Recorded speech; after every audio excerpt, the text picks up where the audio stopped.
Feels like there's a bit of a lag in movement. I think Right. so. Okay. Yes, it's moved now. Okay. So I'll just leave it on this. I'll wait for others to join. Okay, ma. Okay. Thank you. Thank you.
Okay. Hello, everyone. My name is Oluwafemilola Oko, and I'm the past academic lead at RIGAV.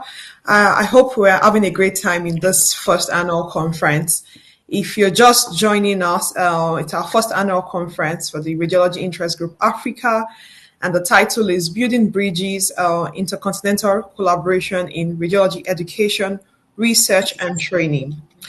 In this breakout session, we will be addressing the considerations in choosing a subspecialty in radiology. So, if you've been with us since the beginning, we've had two speakers apart from the oral presentations, and they were quite inspiring talks.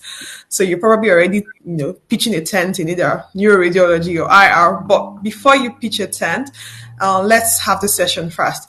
So our speaker is a consultant radiology at the Manchester University NHS Foundation Trust. Our subspecialty is head and neck imaging, and she's also very experienced in general radiology.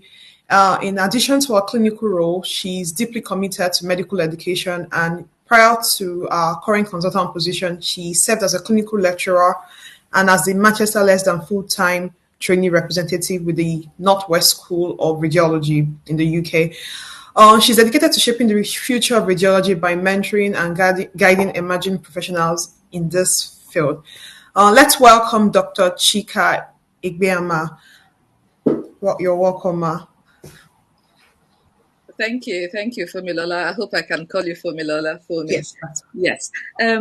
So, like Fumi has aptly introduced me there, I'm Dr. Chika Egbeama, and I'm just checking that it's okay to go on because I'm wondering, we're starting a bit early, so I'm hoping that everyone who's interested in this talk is actually here because I can't see you. Fumi, can you confirm that we've got everyone who's registered for the talk?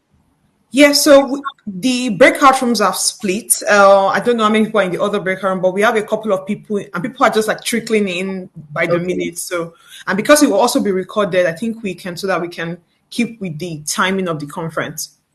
All right. Okay, that's fine because I was told 10 past 1. That's why I'm checking. But if you're happy for me to go ahead, then I will do.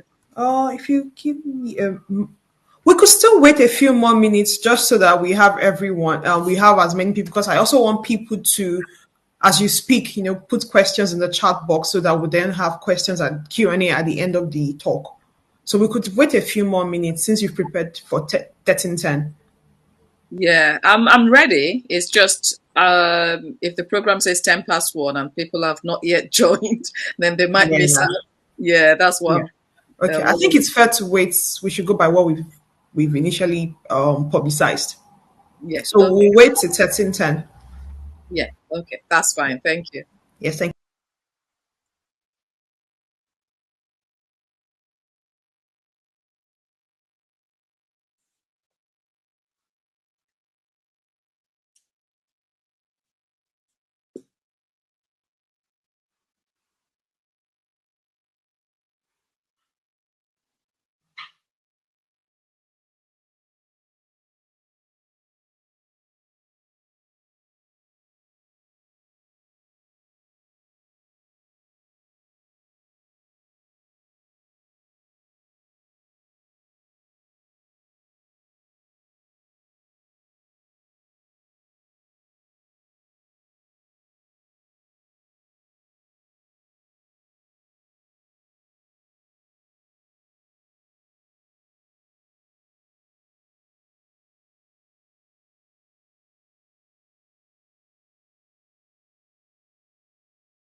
We have more people now in the room. I think we can start. Okay, thanks a lot, Fumilala. All right, just to say that I'm very honored to have been invited to give this talk in the first inaugural conference with RIGAF today. So I'm assuming that everyone who's here is interested in knowing about factors that they should consider when thinking about radiology subspecialty. So I'm Dr. Chika Egbeama, and I work with the Manchester Foundation Trust as a consultant radiologist with a subspecialist interest in head and neck. Now, for the next half an hour, I will be looking at the factors that we should be thinking about when we're thinking of subspecialties. And hopefully, for the last 10 minutes of the talk, we will be taking questions and answers and any comments in the chat. But just before I start, I would like if participants could put in the chat where they are in the world. So if you're in Lagos, Nigeria, and if you're a medical student, or if you're a radiology consultant or trainee, so if I could just get that in the chat, and let's see what sort of participants that I've got in the audience, and it might help me to tailor some things already. Tailor some things. If people are already all knowledgeable, then there's some things I might have to skip. But if I've got a batch of medical students, then I'll go back to the basics, if you get what I mean. So Fumidola Oko, thank you. So emergency medicine doctor in the UK. Any more?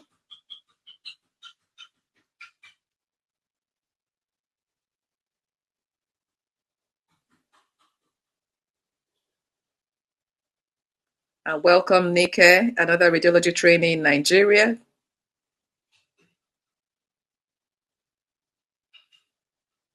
And to Akosua from Kumasi, Ghana. Welcome. And Emmanuel Adebajo, Radiology UK. Welcome to you. Okay, so people can keep that coming, but so far I can see we've got people across continents. So we've got people from Africa and we've got people in the UK, and I'm sure there's a lot more. So in this talk, we'll be looking at considerations in choosing a subspecialty in radiology. I've not got any conflicts of interest to declare. And the aim is to review the factors that I think are important when you're making this choice. Now, the outline of this study, or of this presentation, I'll be looking at a brief introduction to how radiology has evolved, and getting to the point where we're doing subspecialties training. I'll do a brief training review of the training structure in Nigeria, in UK, and in Europe, and also talk about the recognized subspecialties and pros and cons of subspecializations, and now delve into the factors which influence our choices, and look at a few studies that have been done across the globe in terms of what factors residents take into consideration. And the end would be a summary of what I think are the key points from this presentation. So like Fumi said at the introduction, if you have any questions, feel free to type them into the chat, and I'll take the questions at the end, if that's okay. So as we know, medicine as a specialty has evolved from the very days when doctors were being trained as apprentices, to the introduction of medical schools, and then to the current states that we have now. And with the advances that we've had in medicine, these have also led to the advances in radiology.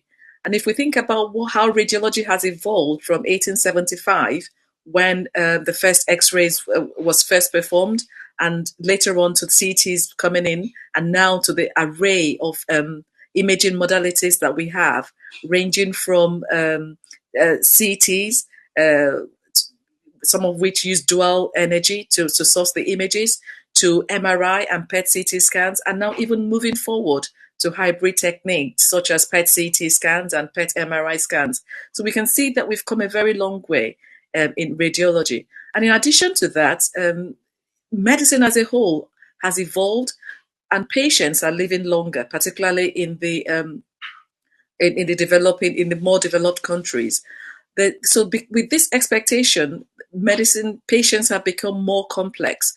There's a lot of patients with lots of comorbidities, and it then means that pathways for care has become more complex, and pathways for management of these patients have become more complex. So what does that then mean for us? It then means that there is a need for expertise to be developed, and that's where subspecialization comes in. If you think about it, if we are all general radiologists, we can perform the basic, tasks that are expected for a general radiologist. We can cover the acute on-call takes, but can we perform like an EVA?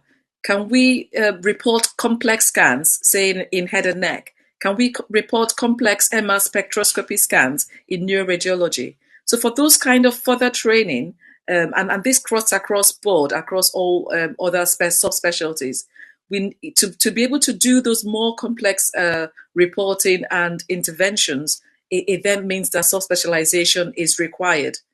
So in the UK, it was found that 72% of radiologists are classed as generalists, but most of these have a subspecialty interest. And that figure is high because according to the Royal College of Radiologists, um, everyone gets a CCT in clinical radiology, irrespective of what subspecialty you've done. And the group that's excluded from this is the interventional radiologists who have a separate curriculum and thus get a CCT in interventional radiologist. But amongst this subset of 72%, most people have a subspecialty interest. However, in the US, 55% of radiologists, which is slightly lower, are classed as generalists. And in the US, they've not got like a fixed pattern, a fixed way of defining who is a subspecialist and who's not. They tend to look at some definitions. We look at if there is more than 50% of your work that is being paid for is in a certain subspecialty. So, for instance, if you do more than 50% of your work in head and neck radiology, then you will be classed as having a subspecialist interest in head and neck radiology, irrespective of whether you've had subspecialty training or not.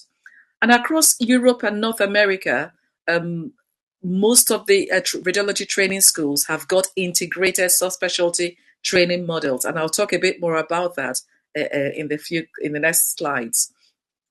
So I decided that it was a good idea to just review the training structure across Nigeria and the UK and Europe, just to get an idea of where we're at. Because I think it's important that we understand, the training structure, so that we can then see how self-specialization fits in. So from what I've gathered from the Nigerian radiology training curriculum, before you get in, you need to, and I'm sure most of you who are here, who are training in Nigeria, would know this anyway, but for the benefit of others who might not, I'll go through this quickly. Before you go into radiology, you have to do the primaries and pass the exams, and then get into radiology training in an accredited school. And the radiology training is 6 years in total. In the first 3 years, they concentrate on basic sciences, medical physics, getting radiology techniques, and then delve into specialty branches, specialty rotations in various clinical areas like chest, breast, for example. And at the end of that, you're expected to take a membership exam, and at the end of year 3. And then following that, you then get into year 4, where you start to continue your rotations, learning more general radiology, preparing for your dissertation, which I was surprised to see that you guys had to do dissertations, which we don't do here in the UK, but that's good. And then in year 5 and 6, obviously, you have to defend that dissertation, and then you spend that time actually doing your subspecialty training. And at the end of that, you do your fellowship exam and then get your qualification. It then means that in the first 3 years or 4 years, you should be thinking about where you're going with your subspecialty choices. Now, if you come to the UK, our structure is slightly different in that it's 5 years. You've got to do the qualifying interviews and situational judgment tests and all that before you get in.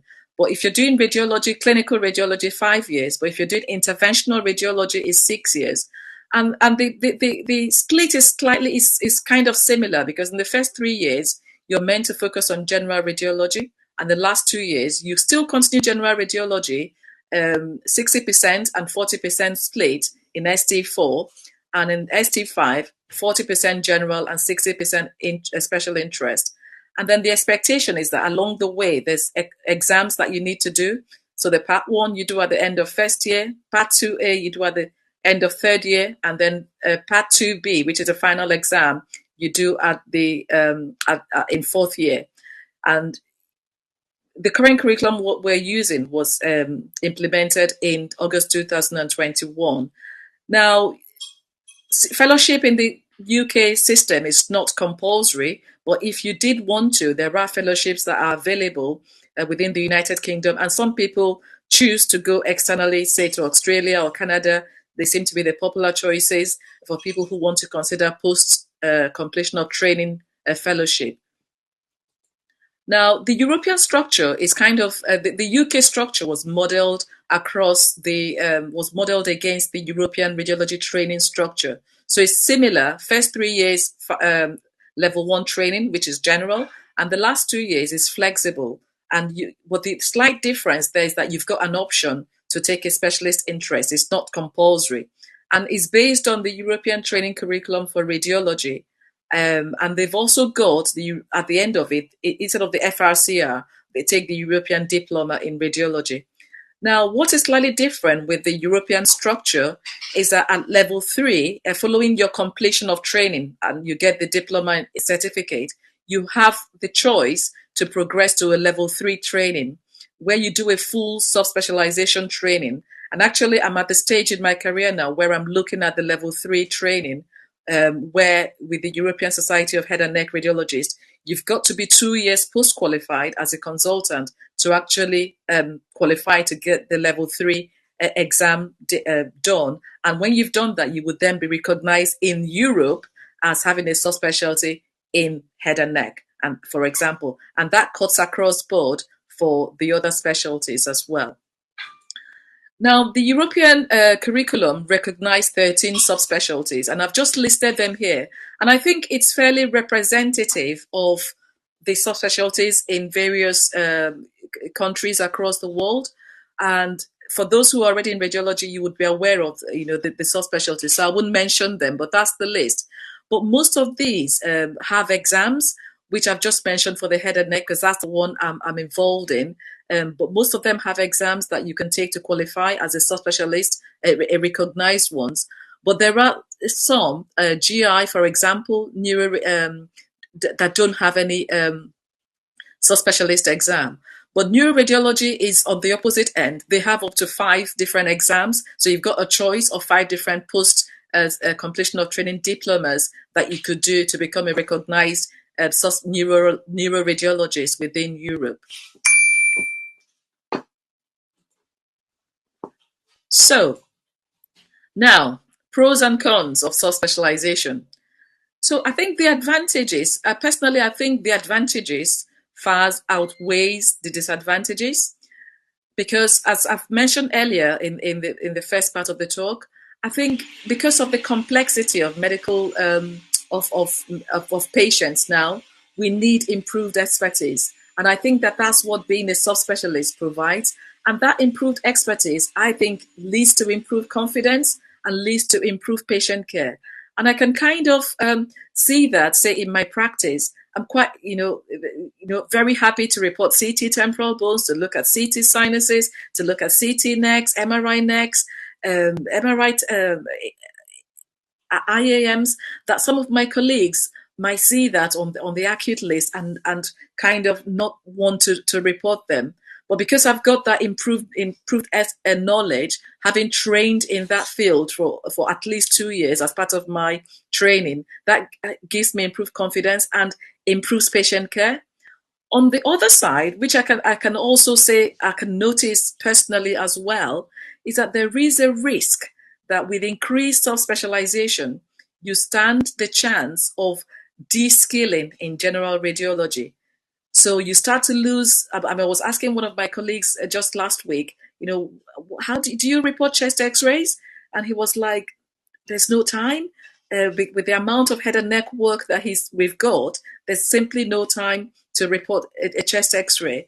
And you can imagine if that continues for the next 5-10 years, that you might lose the skill to report a basic chest X-ray.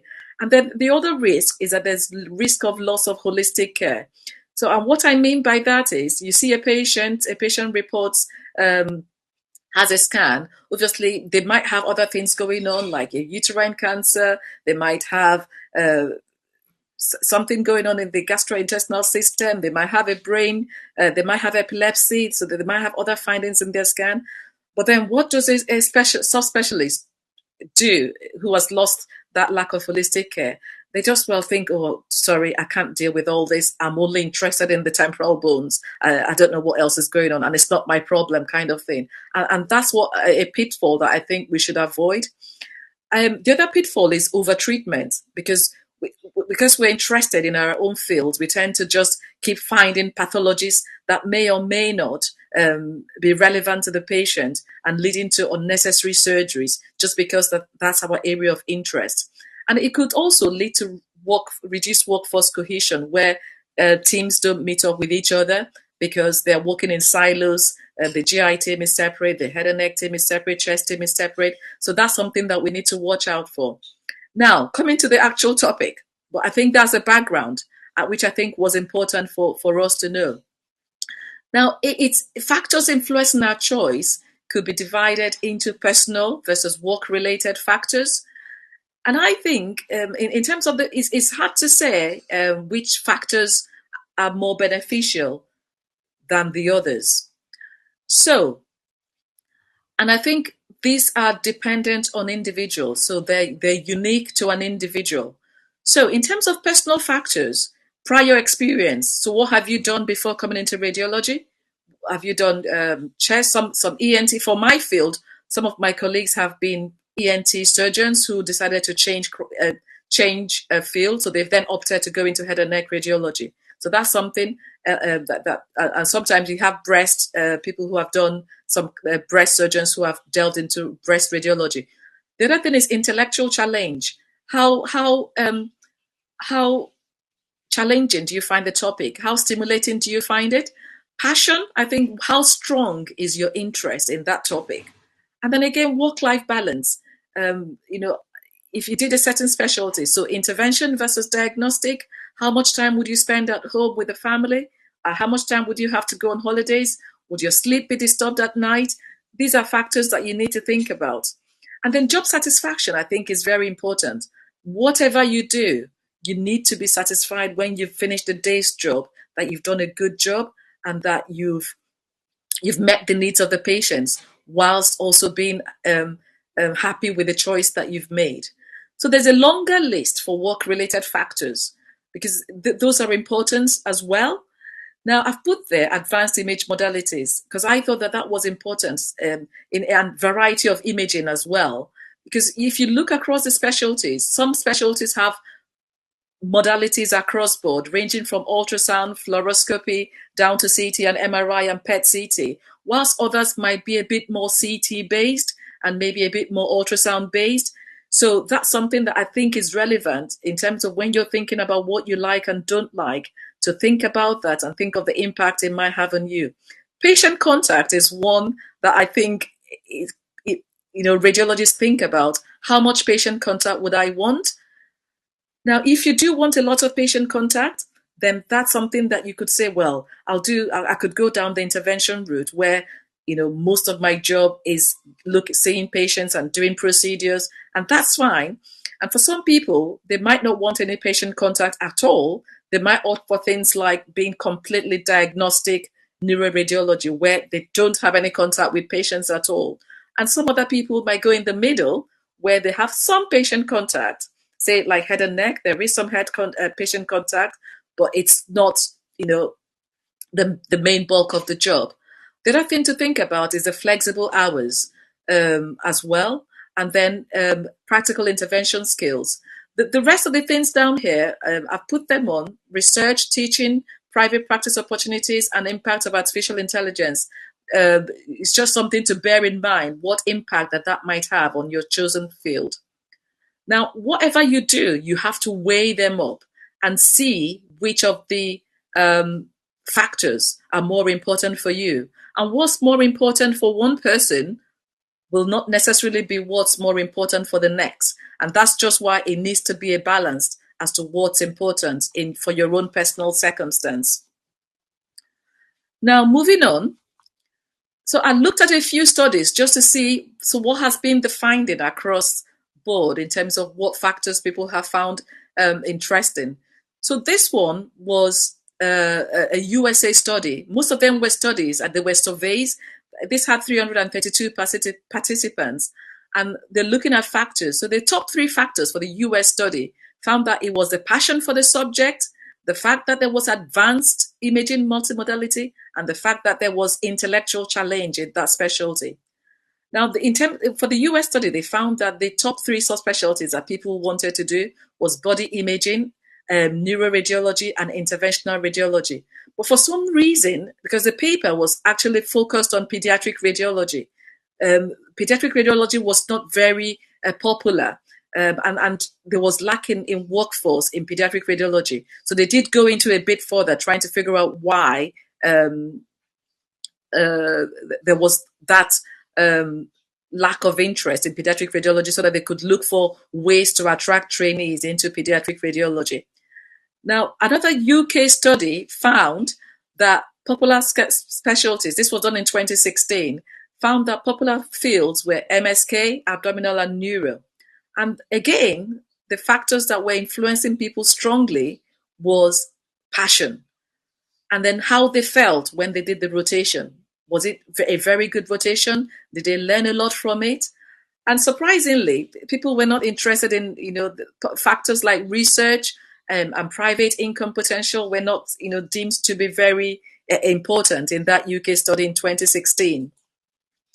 In Saudi Arabia in 2018, they did a study with 105 resident doctors, and that found that, again, strong personal interest. So you can see a pattern there, that personal interest and how passionate you feel about the subject seems to be coming up quite highly for a lot of these surveys that have been done. And then again, how enjoyable was your rotation during that time, and how intellectually challenging did you find it? But again, this one was the work-related factors they found, which were important, was how much impactful was your job as a radiologist on the patient care, and then the variety of modalities that were very available to them, and the favorable working hours. So the Sudan study was slightly smaller. It was 60 trainees that were used. And I was curious about this study because, again, it followed the same trend of saying that there was strong personal interest, was 63%, which is slightly lower than the other studies, but again, still the highest of the factors that was influential in making residents decide. And then lifestyle, 35%, and enjoyable rotation, 27%. But interestingly, they've also looked at the factors that prevented residents from choosing a particular field. And finance played a part.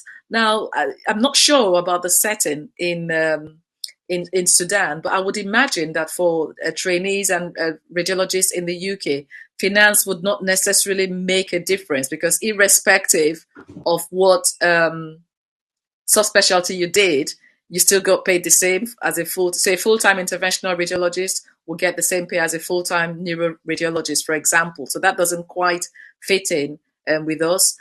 So I would like to hear from the audience in the chat as to whether whether there is differences in your areas.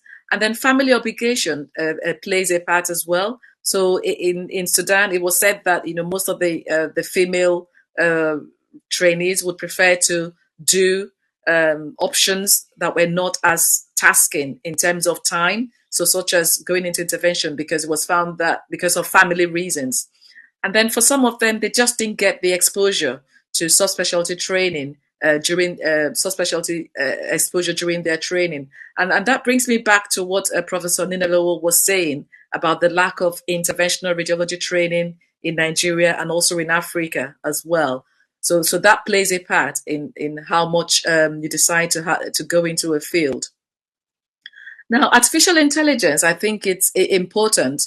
There wasn't a lot of, I didn't find any papers that went into detail about how it influenced subspecialty choices.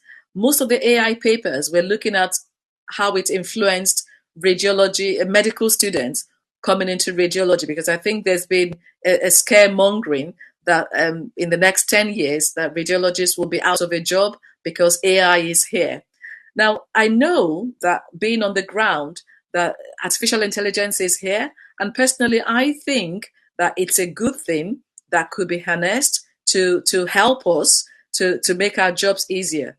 And why do I say that? It's because I think it's an um, extra layer of confidence, something that can boost your confidence a bit more. For example, in one of the hospitals I've worked in, they had the Brainomics software for stroke patients. And what I did with those sort of scans was to look at the CT scan as I would normally, make a decision as to whether I thought there was a stroke or not, and then compare my thoughts with the Brainomics findings and see if they tallied. If they tallied, I was happy and I thought I signed up the scan. And if they didn't tally, I went back to review who was right or wrong. Was it me or was it the AI? And I must say, most times I thought, well, this AI, it's not right. There's no stroke. I'm happy and I sign up the scan. So, but it just gives you that extra layer of confidence. And when we're thinking about the impact that radiology, that AI would have in the future, we need to be aware that the specialties that have that might become more targeted easily by AI will be things like that have high volume. So if you think about chest X-rays for nodule detection, for example, that's something that AI could easily do. If you think about detecting pulmonary embolisms, that's another task. They're low complexity tasks. And then the other thing is, you or maybe seeing is there blood, which is a common a finding for common request. CT for those of us in the UK, CT head query intracranial hemorrhage. That's something you get on call, quite regularly. So AI could easily answer that question for big bleeds. For small bleeds, it might not be able to pick that up. So I think we should bear this in mind when we're choosing our subspecialist area. We need to be thinking that the things that AI cannot do. So AI cannot at this point anyway. Maybe in the future they might be able to do complex things, but at this point AI cannot answer complex diagnostic questions. So, for example, within the head and neck setting, we're doing an MRI neck, for example, and looking at could there be laryngeal cancer. And some of these laryngeal cancers can be quite subtle on MR imaging. And AI will definitely not be able to detect that at the level we've got now. The other thing we should bear in mind is AI cannot present at the MDT. So for any subspecialty we go into, we need to be able to analyze the images that have been done, prep all the MDT images, look at all the past scans and compare, for patients who have had pre-treatment or post-radiotherapy, what changes? Is there any residual? Is there any recurrent? Is there complete cure for the cancer, for example? Those are questions that AI will not be able to answer. And any specialty we choose, I think, should have this added layer so that we are secure in our jobs. And obviously, if you're doing any intervention, so the interventional radiologists, I think, are secure. AI, for now, is never going to take their jobs away. But for the rest of us who are not interventional radiologists, we need to think about having some kind of interventions within our job plans so that we'll definitely keep our jobs, irrespective of where AI goes. Now, just to end, with a brief introduction to my personal journey to head and neck radiology. So I went to medical school in Nigeria, University of Nigeria, Nsukka, and following that, I came to the UK and started my training in general practice, which is what I've said there, prior background in general practice. And I worked as a general practitioner for a few years before deciding to do something different. Before that, I decided, well, I'm not quite sure what I wanted to do, but I thought, well, I'll do a master's in public health just because I've got a curious nature. And following that, in 2016, I got into radiology training. And when I started the training, I thought, well, I'm happy with everything. I quite like general radiology, but I'll keep an open mind. And that would be my advice for everyone here. Keep an open mind when you first start. And make sure that you're grounded in general radiology because that's what will keep you going, irrespective of what subspecialty you go into. And whilst I was making my choice, I had to make the first key decision. And for me, that first key decision was interventional versus diagnostic. And it was very easy because I didn't like intervention and family reasons meant I couldn't do it anyway. So it was very easy for me to decide to do diagnostic. And for me, the key interest, the key factors that I put that were important for me was the passion for the subject. So I had strong personal interest. I found that when I was looking at the head and neck scan, that was when I was the happiest, and that was when I felt more fulfilled, and that was when I was more challenged intellectually. And as you might all know, lots of people think that head and neck radiology is um, is challenging. But for me, that is the attraction. I wanted to do something that people felt was hard so that I could challenge myself. And I'm not by any means saying that other subspecialties are easy, but this was my thought process at the time. And having done general practice where I had lots of patient contact day in, day out for 5 days a week, I wasn't keen to have lots of patient contact. So at the moment, I'm quite happy to just have an ultrasound list, 8 patients, do a fine needle aspiration or core biopsies, scan their necks, and off they go for 2 sessions in a week. And I'm happy with that. And similar to that, intervention opportunities was something, I wanted to keep my hands busy because I think personally, if you sit all day reporting scans for 5 days a week without any break, I thought that that might be a bit dull. And variety of modalities was another one that I considered very highly because at the start I thought maybe I'll do chest. But then as I looked at a lot of chest imaging, I discovered that chest isn't quite varied in terms of what modalities they use. So personally for me, head and neck answered the question.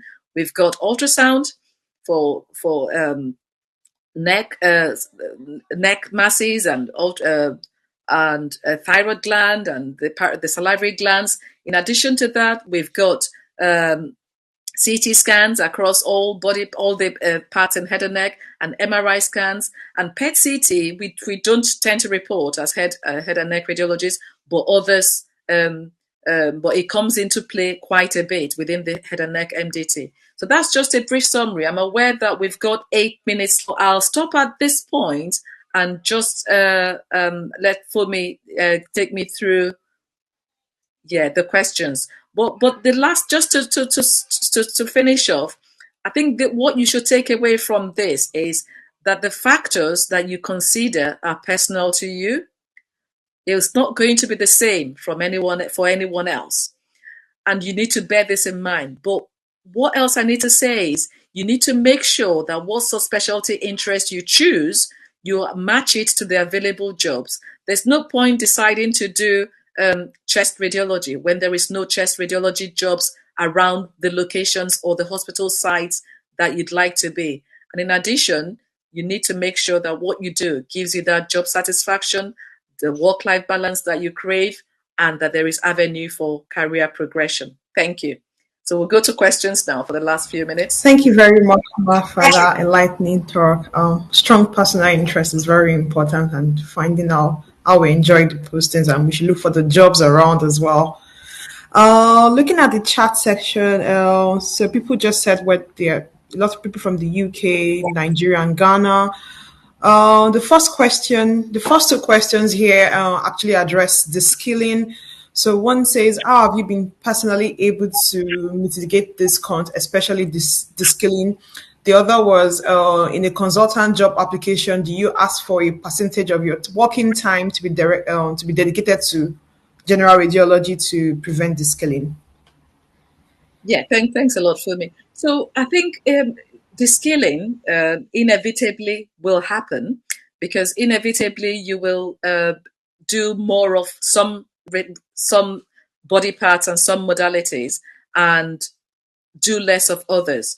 But what I would advise is to be involved in teaching. That's one way where that would mitigate the scaling. So if you're involved, say for first years who are starting their radiology training, you're involved in teaching them chest x-rays, which I did as a trainee, as an ST5 trainee. I was teaching, even though I wasn't a chest trainee, I was teaching the ST1s about chest radiology because it's something that with head and neck, you have to look at a bit of the chest. It was something important as well. So that's one way. Obviously, you can attend conferences and attend courses and just keep up to date. And the other key thing, apart from teaching, is also checking. So look out for the trainees within your department and check their chest x-rays, and that way you won't descale in basic tasks that are expected. And in terms of the person asking, okay, Fumi was asking, do you ask for a percentage of your working time to be dedicated to general radiology? Most of the jobs will be offered up as general radiology. For instance, my job is general radiology with subspecialist interest in head and neck. So that then means that I've got a session where I cover the acute CT on call, and that keeps me grounded because anything and everything can come in that acute CT session. In addition to that, I cover the acute on call, and again, that keeps you as keeps you involved in general radiology. So you don't ask for it, but they give it to you. Is what I'm trying to say. So the other questions, let's have Fumi. So Fumi, you're muted. Sorry, thank you. Is emergency radiology you had a list of subspecialties in the earlier slide. So is emergency radiology actually different from general radiology? Because I believe ED would have everything and anything. Yeah, so if you remember, I said that list was from the European training curriculum where they recognize subspecialty, 13 subspecialties according to European curriculum. So in England, in UK, we don't have a field called emergency radiology. So you might have it in some countries in Europe, but we don't have that. Because if you think about it, but we do it anyway. So anybody who's done the on-call, that is emergency radiology. So things like acute bleeds, acute GI bleeds, bowel ischemia, pulmonary embolism, reserve dissection, those are all classed under emergency radiology. But we haven't got any subspecialist who will say my subspecialist interest is in emergency radiology. So that does not apply for the UK, but might apply elsewhere to in Europe. Now, in terms of the question, is it different from general radiology? I'd say yes, because general radiology means everything and anything that can come through your acute radiology on call. Some of that. So I would say that general radiology encompasses emergency radiology, but it's not the same, if you get what I mean. Yes. Okay, have we got any more? Yeah, Nick has asked, is head and neck radiology different from neuroradiology? Yeah, yes, this is something that I find very interesting and funny because lots of people think that we are one and the same. Head and neck radiology is completely different from neuroradiology. And the difference there is that neuroradiologists would only report about the brain and the spine. So if there was something going on within the airways, within the larynx, or the neuroradiologists would also look at the orbits generally. So some areas interlap. Neuroradiologists would do brain, skull base, orbit, and spine. Well, head and neck radiologists will look at mainly at the airways, so the nasopharynx, the oropharynx, the larynx, and then they will look at the temporal bones, they'll look at sinuses to see what's going on there. So that's the key difference. But the reason why I think and I believe that every head and neck radiologist should have a knowledge of neuroradiology because inevitably there's no way you're going to cover the head and neck region without getting some of the brain in your image. So we do tend to look at the brain just to make sure there's nothing major going on there. But we are a completely different subset from the head and from the neuroradiologist. Okay. So someone has asked, when do you think is the ideal time to decide on a subspecialty for a new radiology trainee that is just starting out? So I would say if it's in your first year, I don't think it's the time. Your first year is just get basic general knowledge, reporting chest x-rays, learning about anatomy and medical physics. And then by the time you get to second year, you need to start thinking, by then you're kind of grounded to start thinking, okay, what do I like? And what don't I like? What factors are more important to me? So by second year, start thinking about it and as surveying the ground, so to say. And I think by third year, by the time you've done your exams for those in UK, you've done the exams at the end of third year, you should have made that decision after considering all these factors that I've mentioned. and then spend the last 4 or 5 years in your subspecialty areas. The other thing I forgot to say is that within UK, people do combine subspecialties. So you could have people who are doing head and neck and neuro. You could have people who are doing head and neck and chest. So that happens within UK and maybe in some other places as well. I think so from Dr. Isaac, yeah, thank you for the session. Can you please shed more light on medical imaging informatics? So that's something again that was listed on the European list of subspecialties. In the UK, that doesn't apply, and I'm not aware of anywhere else where it applies.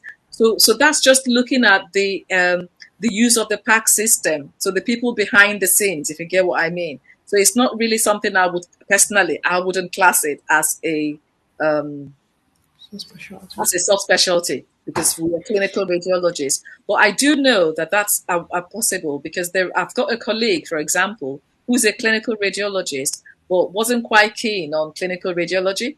But he's then delved into medical information informatics. So what is he doing? He's working with an AI company and advising them on how to implement artificial intelligence into clinical radiology. And his knowledge of clinical radiology has then helped him to delve into the medical imaging informatics part of it. Well, that's something that you could explore a bit more if that's something that's of interest to you. Okay. I think that's all the questions that we have for now. Thank you so very much, Ma, for this talk. I think everyone has found it useful from the chat box. If you still have any more questions, because we still have a few more minutes before we go to the main stage, just trying to see if I've not missed anything.